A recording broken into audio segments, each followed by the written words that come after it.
Assalamualaikum warahmatullahi wabarakatuh. Perkenalkan, nama saya Maya Dwi Ariyanti dengan NIM 4424100062. Saya dari kelas Q241A. Yang dimana di sini saya akan menjelaskan tentang hukum internasional dan dinamika konflik internasional. Langsung saja kita ke pembahasan pertama. Yang pertama, ada pengertian hukum internasional. Hukum internasional sendiri adalah seperangkat aturan, prinsip, dan norma yang mengatur hubungan antar negara-negara serta subjek hukum internasional lainnya, seperti organisasi internasional dan dalam keadaan tertentu individu maupun perusahaan. Jadi singkatnya, hukum internasional adalah kumpulan kaidah dan prinsip hukum yang mengatur hubungan antar negara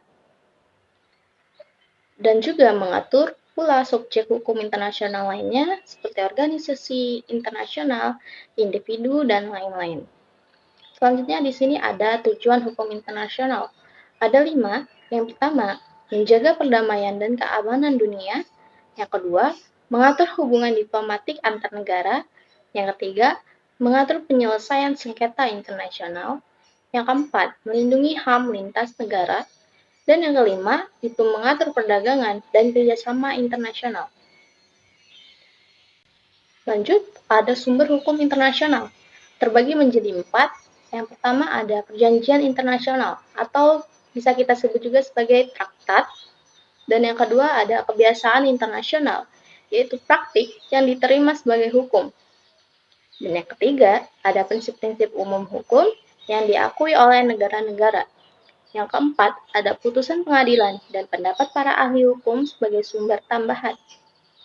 Dasar hukum internasional sendiri itu ada di pasal 38 ayat 1 Statuta Mahkamah Internasional yang menjadi dasar utama penentuan sumber hukum internasional. Selanjutnya di sini kita akan bahas tentang hubungan antara hukum internasional dan hukum nasional. Hubungan antara hukum internasional dan hukum nasional itu saling berkaitan dan bisa dibilang saling memengaruhi, tapi cara masuknya ke tiap negara bisa beda-beda. Hukum internasional jadi pedoman bagi negara. Hukum internasional mengatur hubungan antar negara. Tetapi, supaya bisa berlaku di dalam negara tersebut, biasanya harus diadopsi terlebih dahulu ke dalam hukum nasional. Contohnya seperti perjanjian internasional. Selanjutnya di sini ada 2 sistem penerapan di negara. Yang pertama, ada teori monisme, yaitu hukum internasional langsung bisa berlaku di dalam negara tanpa perlu diubah dulu ke undang-undang nasional. Dan yang kedua, ada teori dualisme, yaitu hukum internasional harus diubah dulu, diratifikasi atau dibuat undang-undang, baru bisa berlaku di dalam negara tersebut. Selanjutnya di sini ada hukum internasional sebagai konflik. Konflik internasional adalah suatu keadaan pertentangan atau perselisihan yang terjadi antara dua negara atau lebih, yang disebabkan oleh perbedaan kepentingan, politik, ekonomi, wilayah, maupun ideologi. Dampaknya terhadap perdamaian dunia itu bisa bermacam-macam. Di sini ada 4. Yang pertama, ancaman perang regional meningkat. Yang kedua, ketegangan diplomatik antar negara. Yang ketiga, ancaman terorisme internasional. Yang keempat, krisis kemanusiaan dan pengungsian. Dan juga ada dampak terhadap stabilitas internasional. Yang pertama ada stabilitas politik terganggu. Yang kedua, harga minyak dunia meningkat. Yang ketiga, gangguan perdagangan internasional. Dan yang keempat, ancaman perlombaan senjata. Perspektif hukum internasional itu ada 4. Yang pertama, negara wajib menjaga perdamaian internasional. Yang kedua, larangan penggunaan kekerasan. Dan yang ketiga, penyelesaian sengketa secara damai. Yang keempat, perlindungan hak asasi manusia. Apa sih upaya yang harus kita gunakan untuk penyelesaian konflik internasional seperti ini? Itu ada 5. Yang pertama, diplomasi internasional. Yang kedua, perundingan damai. Yang ketiga, gencatan senjata. Dan yang keempat, mediasi PBB.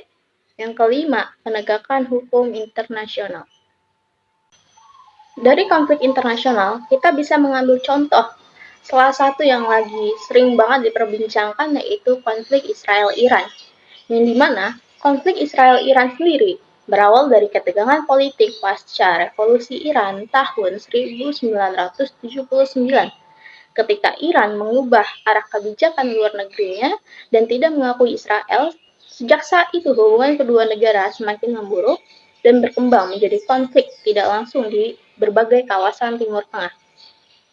Ada juga faktor penyebab konfliknya, yaitu yang pertama, perbedaan ideologi dan pandangan politik. Yang kedua, isu program nuklir Iran. Yang ketiga, perebutan pengaruh kawasan Timur Tengah. Yang keempat, aliansi dengan kelompok atau negara lain di kawasan. Yang kelima, faktor keamanan dan pertahanan. Di sini juga dibahas tentang kedudukan Amerika Serikat dalam konflik Israel-Iran, ditinjau dari hukum internasional, yang dimana Amerika Serikat memiliki peran penting dalam dinamika konflik Israel-Iran, baik secara politik maupun keamanan internasional. Keterlibatan ini sering dikaji dalam perspektif hukum internasional, terutama terkait prinsip kedaulatan negara, penggunaan kekuatan, dan upaya menjaga perdamaian dunia. Yang dimana bisa disebutkan Amerika sebagai sekutu Israel. Yang pertama, Amerika Serikat merupakan sekutu strategis Israel. Yang kedua, memberikan dukungan politik, militer, dan ekonomi.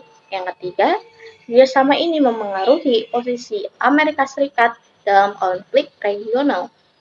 Yang keempat, memperkuat pengaruh Amerika Serikat di Timur Tengah.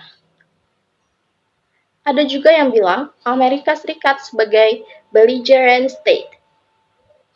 Yang ada tiga, yaitu yang pertama dalam kondisi tertentu, di mana Amerika Serikat dapat dianggap sebagai pihak yang terlibat dalam konflik atau belligerent.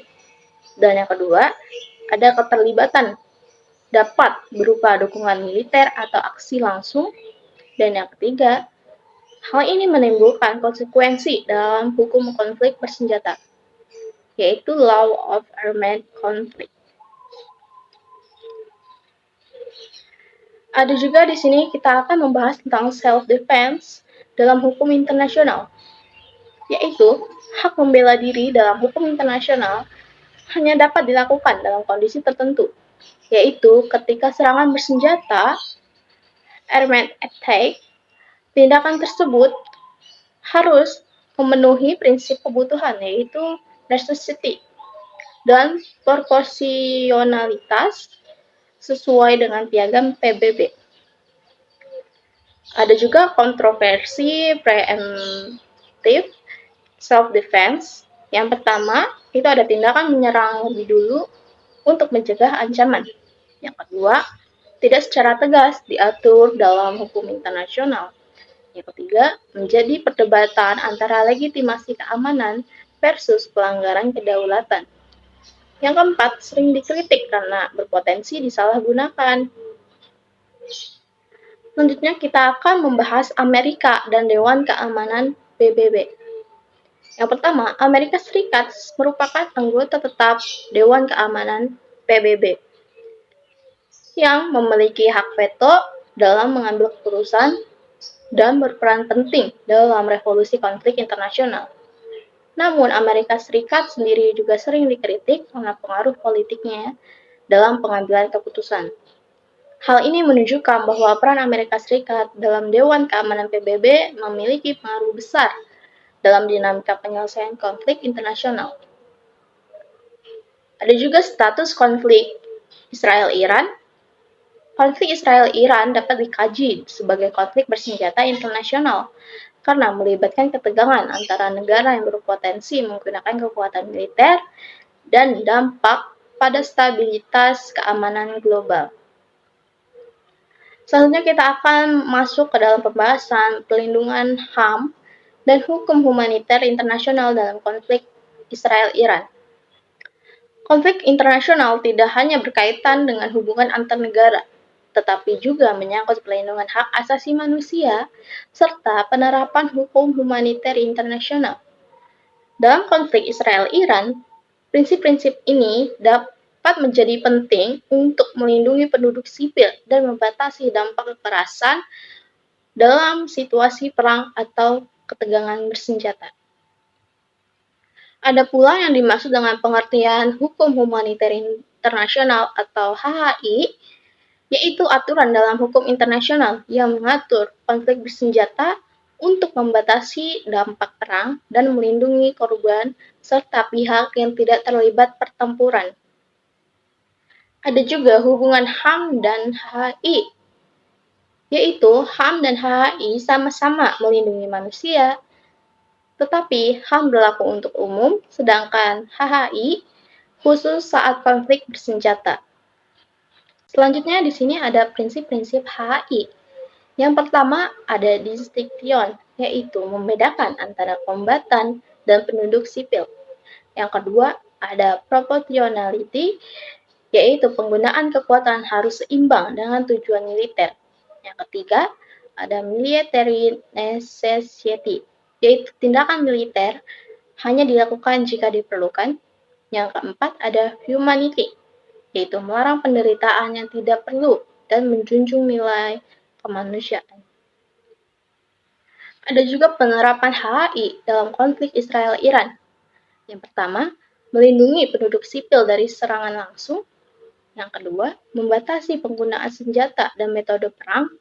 Yang ketiga, memberikan perlakuan manusiawi pada korban, tawanan, dan tenaga medis. Yang keempat, membedakan antara kombatan dan warga sipil. Seperti yang sudah saya jelaskan tadi di prinsip-prinsip HI. Yang kelima, ada menjaga prinsip proporsionalitas dalam tindakan militer. Jadi kesimpulannya, konflik internasional seperti Israel-Iran menunjukkan kompleksitas hubungan antar negara dalam perspektif hukum internasional, yaitu di mana hukum internasional, hak asasi manusia, dan hukum humaniter internasional memiliki peran penting dalam mengatur tindakan negara, membatasi penggunaan kekuatan, serta melindungi korban konflik. Namun dalam praktiknya, masih terdapat tantangan dalam penegakan dan kebutuhan terhadap aturan tersebut yang berdampak pada stabilitas dan perdamaian dunia. Segitu saja materi yang dapat saya simpulkan selama saya belajar hukum internasional selama 1 semester ini. Kurang lebihnya mohon maaf. Assalamualaikum warahmatullahi wabarakatuh.